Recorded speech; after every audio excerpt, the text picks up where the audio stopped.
Hey there, it's Nikas. And I'm an alcoholic, among many things.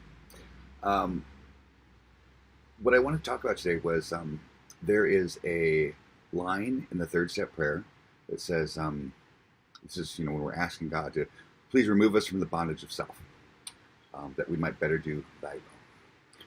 So this bondage of self, I actually wrote a post this morning or last night.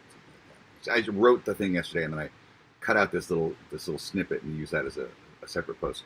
And the quote that I pulled out of it was, "Our ideas of reality keep us in bondage. Residing in reality itself finds us in freedom." And what I mean by that is, so our ideas of reality, right? My thoughts, my wishes, my desire, the things that I want, the things that should be, the things that if only, then things would be great, right? So those thoughts about reality, they all exist in my head, and I kind of like to make this sort of thing, like my thought world happens around the location of my head like this. And all these thoughts go all over. So my will is any of the thoughts that are happening in there. But when my will becomes God's will is when I actually act on one of those thoughts and turn that into an actual recordable event in this thing called reality, right? Reality is God's will. Nothing happens on this lovely earth or this lovely universe. Nothing happens by accident. It only happens if God would have it happen. There's no mistakes and there's no accidents. So once an event actually occurs, no matter what it is, really, whether it be a shooting, whether it be a relapse, or whether it just simply be doing nice for someone, anything that actually occurs, that actually becomes a recordable event in the history of the universe, would be God's will. So when I say relieve me of the bondage of self, so the bondage of self is the thing that wants reality, God's will, to be different than what it is.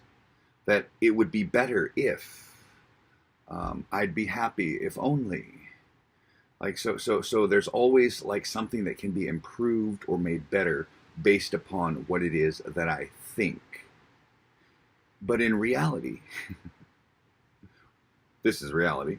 Reality is, it doesn't take a thought, a direction of mind to actually be real.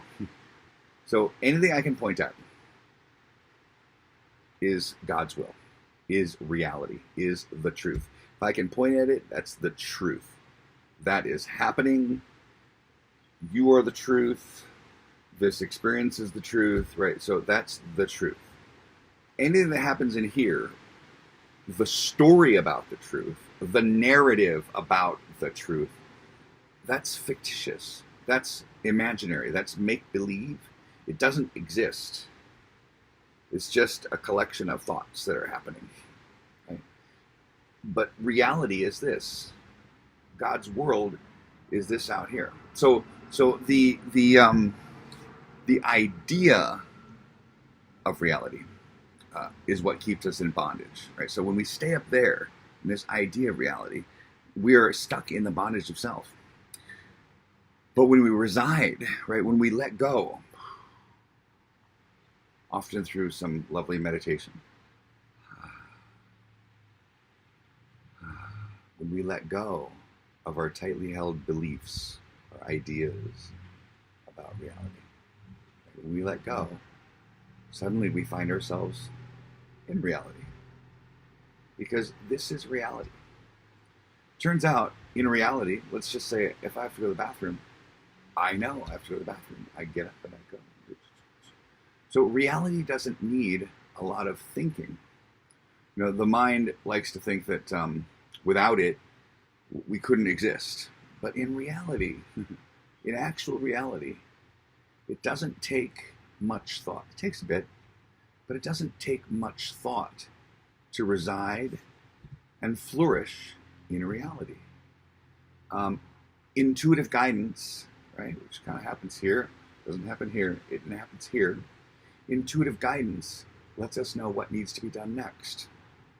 Through prayer and meditation to improve our conscious contact with God, the universe, whatever you want to call it, which gives us this intuitive guidance on what needs to happen next, right? So through this process of asking and then letting go and listening, right, I get this intuitive guidance.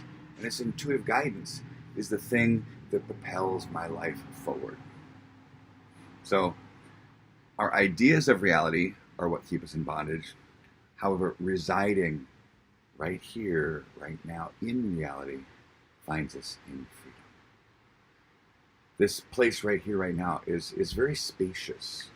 There's a lot of possibility here. There's a lot of potential right here. If I stay here and act in this space, right? But quite often we go over there into the world of thought, which is just simply my will.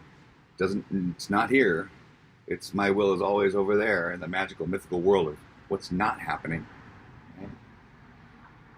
So we often go there. However, things only can change and things can only be affected right here. So it's best to stay right here, because sometimes when you go over there, this thing over here might make a decision like, I don't know, someone passed a drink my way and I took it, right? Because I'm too busy over there in fear, resentment, guilt, shame, and remorse. That's all the stuff that happens over there. Right? If I'm there, I forget what's happening here. And crazy things can happen, like taking a drink.